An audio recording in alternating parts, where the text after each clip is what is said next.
Welcome to Dear Home Talk. I'm Abbie. I'm here to go through Hometalk's DIY forum to give people creative DIY solutions to their home and garden problems. Before we get started, be sure to subscribe to our YouTube channel so you don't miss any more great ideas from Hometalk.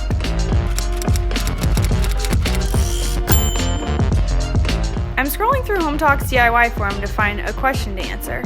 Kate says, Dear Hometalk, my kitchen is so small and has almost no storage space. Do you have any creative solutions to get more storage without taking up too much space? Okay guys, let's get started. First, I hopped over to Michael's to purchase 3 wooden crates. Next, I went to Home Depot and purchased some lockable swivel caster wheels, wood glue, and some metal mending plates. Start by removing the labels and sanding the crates. Mine was a little rough, so I wanted to make sure it was smooth. Next, remove the top 2 wooden slats from each crate. I used the hammer claw to loosen the slat and then knocked it off with the front of the hammer. Most of the brad nails came out with the wood, but you can also remove them with pliers. After that, it's time to start assembly. Use some wood glue to attach the bottom crate to the middle crate and let it dry for a little bit to let the glue set.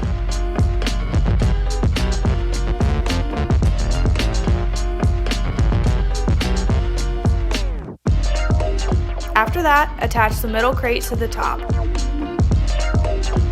Let this dry.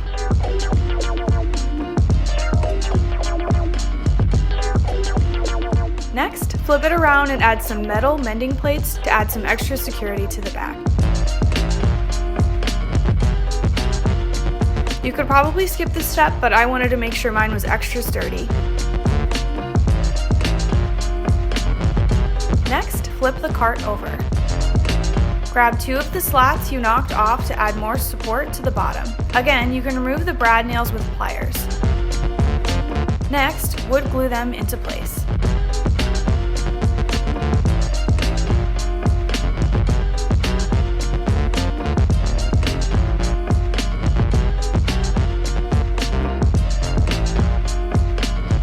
After the glue dries, add some paint, stain, or leave it raw.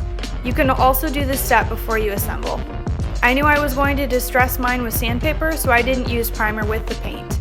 After adding your treatment, you can also add some varnish to set it. Next, it's time to add the wheels. I started by laying them out and marking where the screws were going to go. Then, I drilled a hole. This is to prevent the wood from splitting.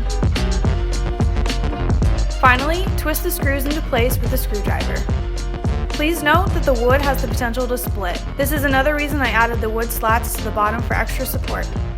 When screwing, don't force the screw in, and as long as the screw is the proper size and you add at least 2 of them, the wheel should be secure. You can test this out by grabbing the wheel and trying to wiggle it around. If it's solid, you're good to go.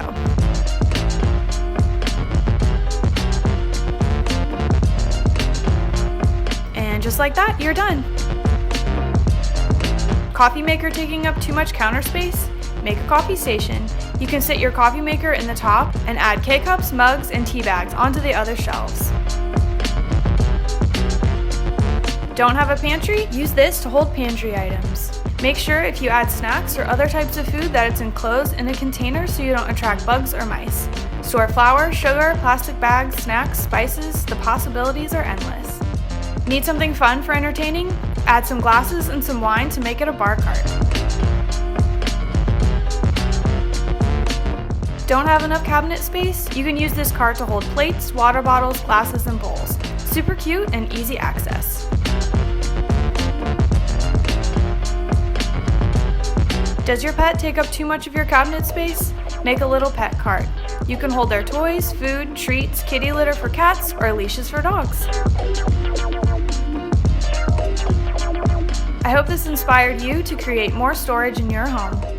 Got a question you need answered? Write us Dear Home Talk at the DIY forum, link down below in the description. Thanks for watching. We'll see you next week for another episode.